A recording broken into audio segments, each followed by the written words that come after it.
자, 문재인 대통령의 중국 방문에 대한 언론 보도가 공정했냐, 불공정했냐 이런 여론조사도 나와 있는데 왜 정편을 보다 보면은 저쪽 패널들이 나와가지고 우리가 보기에는 말도 안 되는 걸 주장을 해요. 홀대 맞다. 자기들이 수집해온 정보를 막 주장할 때 있잖아요. 그러면 그것만 보고 있는 사람들은 그게 세뇌를 당합니다.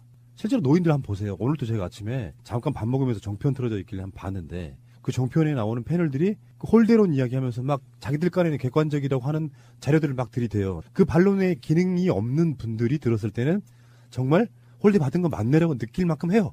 그 사람들이. 그렇다고 이쪽 패널 분이 정확하게 반박해주는 것도 아니야. 그럼에도 불구하고 지금 최근 한 일주일 정도가 그 홀대론 논란이 계속 됐잖아요. 근데 언론 보도가 불공정했다고 말하는 사람들이 68%가 나왔어요. 공정했다고 말하는 사람은 21%밖에 안 되는데 자유한국당의 지지층과 보수층과 TK, PK 60대 이상에서도 불공정했다가 다수라는 거예요. 예, 맞아요. 이렇게 되면은 사실상 자유한국당은 멘붕이 왔다라고 봐요. 아무리 그렇게 프레임화 시켜도 정부가, 그러니까 이를테면 노무현 대통령 때가 좀 그런 거거든요.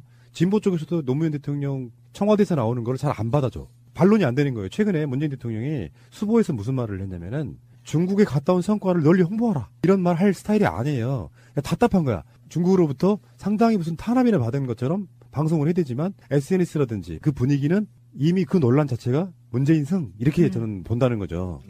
맞아요. 그래서 지금 자유한국당이 그렇게 지지하는 거나 종편에서 아무리 그렇게 이야기를 해봐도 예전하고 이 싸움이 안 된다고 알아야 된다는 이유가 그 SNS의 힘이 그만큼 지금 종편의 영향만큼 커지지 않았나. 그리고 60대 이상에서도 불공정했다고 다수 이렇게 결과가 나오는 거는 문 대통령을 기본적으로 사랑하는 국민들의 마음이 훨씬 크다는 이야기 같거든요. 정부의 신뢰가 있다는 네, 거죠. 신뢰가 더 높다는 거죠. 제도로서의 민주주의가 흔들리고 구타는 일은 이제 없습니다. 민주주의가 밥이고 밥이 민주주의가 되어야 합니다. 이 여론조사를 보면 지금 이거 하나만 보면은 사람들이 불공정했다라고 이렇게 인정을 할 수가 있어요. 그렇게만 볼 수가 있는데 맥락을 봐야 됩니다. 리얼미터가 지금 최근에 여론조사 3가지를 발표를 했는데요. 첫 번째는 한중 정상회담 결과에 대한 국민인식이라는 여론조사가 나왔었어요. 거기에서 보면 이렇게 나옵니다. 한반도 평화 안전에 도움이 되는 긍정적인 정상회담이었다 55.8. 외교 결례, 굴욕 외교, 부정적이다 33.7이 나왔었어요. 그러니까 방중기간에. 그리고 나서 이 여론조사가 나왔죠. 불공정했다 68, 공정했다 21. 이거 무엇을 의미하냐면 언론들이 짜놓은 프레임이 당시에는 먹혔다는 얘기예요.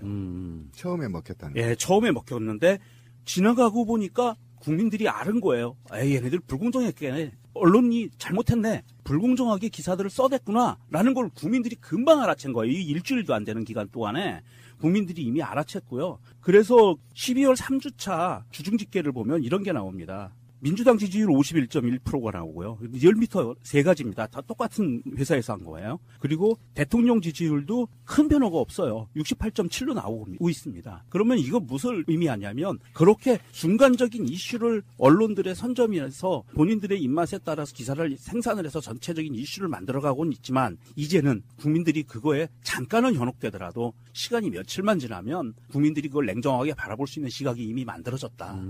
더 이상 언론들이 이상한 기사를 만들어내봐야 더 이상 먹히지 않는 상황이 돼버렸다는 걸 반증하는 거예요. 그러니까 아까 정편 이야기 했잖아요. 예. 정편을 보고 있으면 우리 같은 사람들은 애 같아. 저거 보고 있는 노인들은 지금 홀대 받았다고 느끼겠네. 막 이런 생각이 들면 근데 여론조사를 보면은 다 깨어 있어. 네. TK라든지 60대 이상의 분들도 이렇게 느끼고 있다고 하는 건 국민들이 지금 자유한국당 쪽이 어떤 프레임을 짜도 안 먹힌다는 뜻이거든요. 그러니까 미치고 환장하는 거예요. 그러면 어떤 짓을 해도. 그럴 거예요. 무슨 말을 해도 안 먹히니까 더 강하게 나오는 거죠. 더 세게 나오고 더 막말이 나오고. 근데 그게 이제 우리 방송에서 여러 번 얘기했지만 어쨌든 한국 사회가 지식경제 사회를 넘었고 창조 사회를 넘었고 이제는 거의 이제 직접 소통하는 시대에 접어들었잖아요. 그래서 그냥 이거는 상식으로 보면 되는 거예요. 그죠? 그러면 한번 예를 들어볼까요? 중국에서 기자와 경호원이 붙었다고 했단 말이에요. 그러면 그냥 정보가 없어. 야, 중국 경호원하고 한국 기자하고 싸웠대. 그러면 어떤 생각이 들까요? 정서적으로 팔은 안으로 굳게 돼 있어요. 아니죠. 그동안에 우리가 언론에 대한 너무나 부정적 시각이 있는 거예요.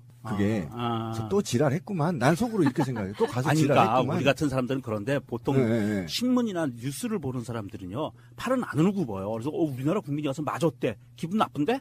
이렇게 시작을 하거든요. 그러니까 현장에서 오랫동안 한 놈은 또 무슨 말인지 알겠어. 쟤네들 또 저러다가 됐구나라는 생각을 하게 된단 말인데 그 얘기를 하려고 한 게 아니라 자 그렇다면 그렇게 처음에 이제 중국에 갔을 때 그런 언론이 포털을 도배했단 말이에요. 그래서 난리가 났다 이렇게 됐단 말이죠. 근데 페이스북, 트위터를 딱 보는 순간 이제 정상으로 돌아오는 거예요. 야 이거 잘못됐다라는 걸 느끼게 되죠. 그래서 최근에 있잖아요. 포털도 외면받고 있어요. 굉장히 정상적인 겁니다. 그래서 자기의 SNS를 신뢰하는 도가 높아서 제가 볼 때는 하루 만에 뒤집어졌습니다. 포털에서. 예, 그때 그 사건에서도 페북에서는 야 그게 아니야. 실제 민간인이 경우에 딱 한 8시간 후에 나오기 시작했거든요. 그리고 그 다음 날은 완전히 여론이 뒤집혀 버려요. 예. 그게 해외 교민들이 이제 SNS가 너무 그렇죠. 발달하다 보니까 중국 사이트나 방송을 직접 번역해서 바로 올리고 아랍에미레이트 방송까지 번역해서 올리더라고요. 그렇죠. 그러니까 이게 30년 전에 김현희를 간첩 만들던 시대랑은 완전히 변한 달라진 거예요. 겁니다. 그래서 이게 맞습니다. 지금 변화가 된 거여서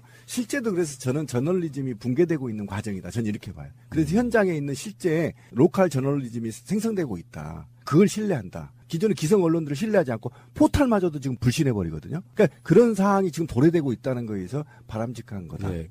다른 방송에서 이야기했지만 서민 교수가 기자들도 사절단의 일부라고 표현했다 그랬잖아요. 그건 바라보는 관점 차이예요. 그렇죠. 예. 물론 등록은 되는 상태겠지만 취재단으로 등록이 되는 상태겠지만 그거를 통으로 싸잡아서 대한민국의 사절단에게 폭력을 가해 이건 어떤 식으로든 말이 안 돼로부터 그러니까 어떤 부분은 정확한 분석도 없이 통칭되는 그런 부분들이 있잖아요. 네. 그걸 디테일하게 들어가 보면 정말로 제가 할 말은 아니지만 어떤 면에서 보면 맞을만 했네라는 이야기도 나오는 거거든요. 그렇죠. 그런 관점들을 놓고 봤을 때 대구 경북에서도요. 언론의 보도가 불공정했다가 53.9대 24.9예요. 이 정도 되면은 물론 다 이게 더불어민주당이나 자유한국당 지지로 연결되지는 않지만 누가 봐도 언론 보도가 불공정하다고 느끼면 나중에 어떤 효과가 생기냐면 그 뉴스를 보고 신뢰하지 않아요. 그렇죠. 신뢰하지 않아서 쟤네들 지들 뭐든 정파적 이익을 위해서 저렇게 하는구나라고 씨부리게 돼. 보기는 보더라도.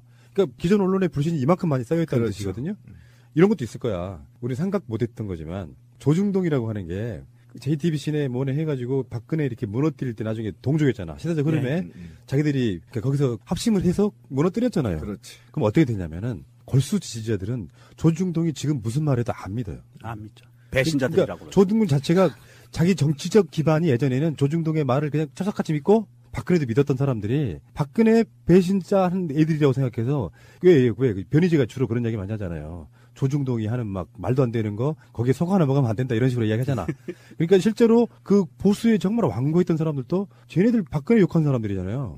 그 배신자 프레임으로 그냥 계속 가는 거예요. 아니, 푸른나무님 말이 맞는 게요. 우리 밤에 다니다가 식당 들어가 보세요. 예전에는 다 TV조선 틀어놨거든요.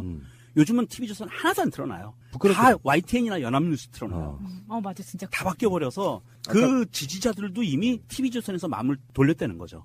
그러니까 그 여론조사에서 당신의 성향은 보수입니까? 진보입니까? 중도입니까?라고 묻고 거기에 대해서 이 보도가 불공정했냐 아니냐 물었어요. 진보층에서는 불공정했다가 74.4, 공정했다가 18.6이에요. 그러니까 공정했다라고 말하는 사람들은 이를테면 비판적 지지가 몸에 생활화되어 있는 사람들이에요.